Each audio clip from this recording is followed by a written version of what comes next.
I'm Craig, and this is one of the first terrariums I ever built. It's a tower of lava rock covered in plants that should be growing underwater, but are perfectly happy growing as epiphytes inside this tiny tropical terrarium. And in this video, I'm going to show you how to build your own.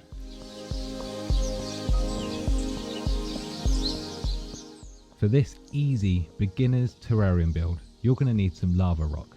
And to hold all of the lava rock together, we're going to use super glue and an accelerator spray. And the spray will make that glue set rock hard instantly. You're also going to find a use for some toilet paper or tissue paper, but don't worry about that. I will give you more information in a minute. We are using lava rock because of its incredibly porous nature. It allows water and nutrients to pass through. So when we attach plants to this rock, they will root into it firmly to access all of that water. The very first thing we need to do is find the best setup for our stones. And this can take a little while, but don't worry, have a play, lay them out in different arrangements and find what looks best for you. Now comes the moment where we find a use for that toilet paper. By sandwiching toilet paper between the rocks, it increases the contact points, which means that when we use our glue and accelerator spray, there is more surface area touching and more to hold the two pieces of rock together.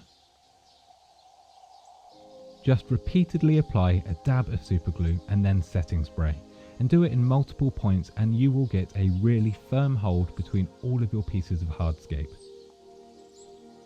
This beginner's terrarium build is going to be displayed inside of a tall bell jar. So I have built a tower of 3 pieces of lava rock using exactly the same method I just showed you. Now for the best part, plants. We're going to use lots of mosses like this Java moss and this Leptodictyum riparium. Our terrarium is going to showcase the miniature world of aquatic plants, and I'm focusing on the genus Anubias. This one is Anubias nana gold with its golden leaf form. To complement that, I have found a variegated form called Pinto, which has these beautifully creamy mottled leaves.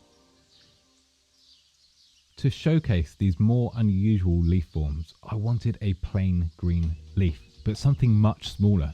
So I've gone for this. It's Anubias mini coin, and it has tiny round green leaves, and it's going to be perfect. It's going to provide contrast in colour and in leaf size. Many aquatic plants are grown and delivered in something called rock wool, and we don't want any of that material in our terrarium. It wouldn't cause any harm, but it's just not pretty to look at. So I'm just going to gently tease it away from the roots of the plants. And you can see that the plants come apart. That's because these plants spread with a rhizome, and you can actually divide them and multiply the number of plants you've got, which is perfect for our tiny terrarium build. So with all of the rock wool removed, it's time to see where our first Anubias is going to fit into this terrarium. I like to put larger leaved plants at the bottom of the tower because it can look a bit unnatural and top heavy if you put them near the upper layers.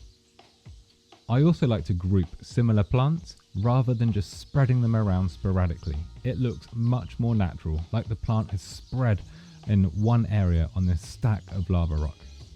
To attach the plants, I'm simply applying a dab of this super glue gel onto the stem of the plant, and I will press it onto the rock. Now don't worry, super glue becomes inert as it sets, so it's not going to do the plant any harm. In time, the roots will root into this porous lava rock and it will hold itself there naturally. I don't use accelerator spray when I'm gluing the plants onto the rock because it can generate heat and it can damage the plants. But it sets pretty quickly and it already looks fantastic. Now for this terrarium build, I'm just going to repeat this process, gently super gluing the plants onto this porous lava rock until I've got something that looks really jungly and tropical. Now on to our next plants, the variegated Pinto. Again, I've pulled these apart into separate clumps and I'm going to place them onto my lava rock tower to see where looks best. Now because this Anubias has a smaller leaf form, I want them to be higher on the rock because I think that looks much more natural.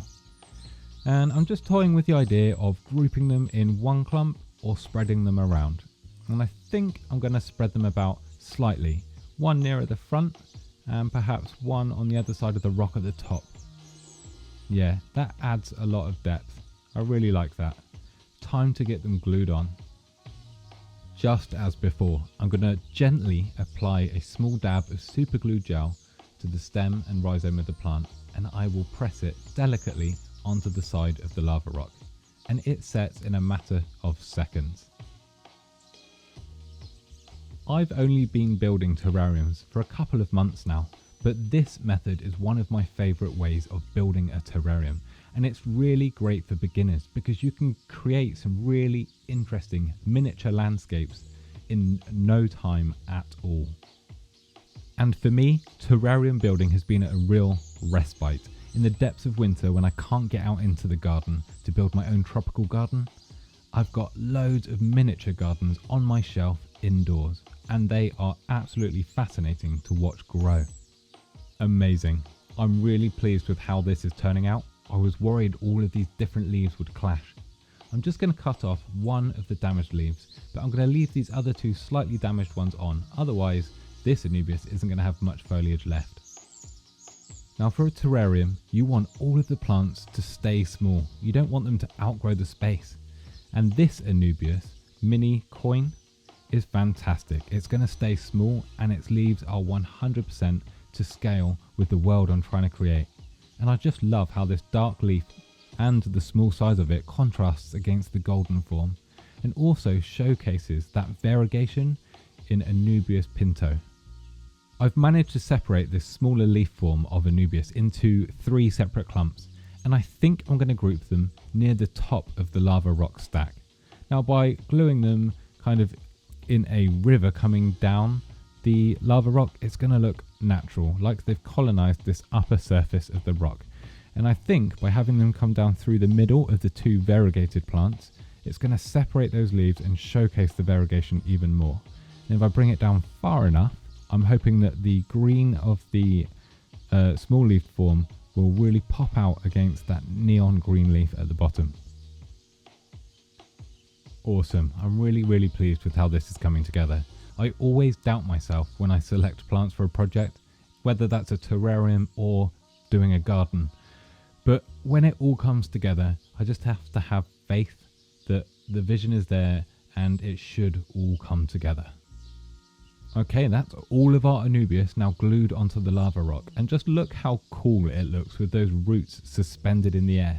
But we're not going to leave it like this. We want this to look like it's established and it's been growing for years. Now is a great time to spray down the terrarium with something like distilled water or rainwater, because we don't want the plants dying, and when we attach the moss, they're going to be much happier being pushed onto a soaking wet rock rather than something dry that could dry them out and cause them to die. Now the moss doesn't actually need glue to adhere to the rock. The rough surface of the lava rock catches the growing point of the moss. I've just got to push it on a little bit more firm. And in time, it will grow rhizoids and attach itself to the rock. Moss doesn't have roots, it has rhizoids, so it doesn't need soil to grow. Now imagine those beautiful waterfalls in tropical rainforests, and the rock that's behind the face of the waterfall is covered in moss and tiny tropical plants. That's the vibe I'm trying to create here. And the more moss I put on, the more established the terrarium looks, and it makes it look like it's been growing for years. Now when we were building the terrarium hardscape, you might have been worried that the tissue was going to be visible, but I used the moss, just as simply as this, to hide any adhesion points, any tissue, any building materials. And within seconds it's gone, and it looks like an established miniature world, a miniature tropical rainforest. Now to dress the base of my terrarium, I use aquarium soil that comes in this pellet form, and it's great. The bottom of this terrarium isn't going to be sitting in water, but if any of the plants do get their roots down, there will be nutrients here for them to uptake. This easy beginner terrarium build has only taken me between 30 and 45 minutes, but the plants look like they've been growing on this lava rock for years. All we need to do now is add the glass. Perfect fit. There is nothing more satisfying on a dull winter's day than to look in at a tiny tropical world that you created. Now time to add this terrarium to my growing collection. They look fantastic together. If you've got any tips or advice, please feel free to comment below. And thank you so much for watching. Now, if you found value in this video, I would be really grateful if you could hit that subscribe button. It's the best way to support the channel. Thank you so much for watching, and I will see you all in the next one.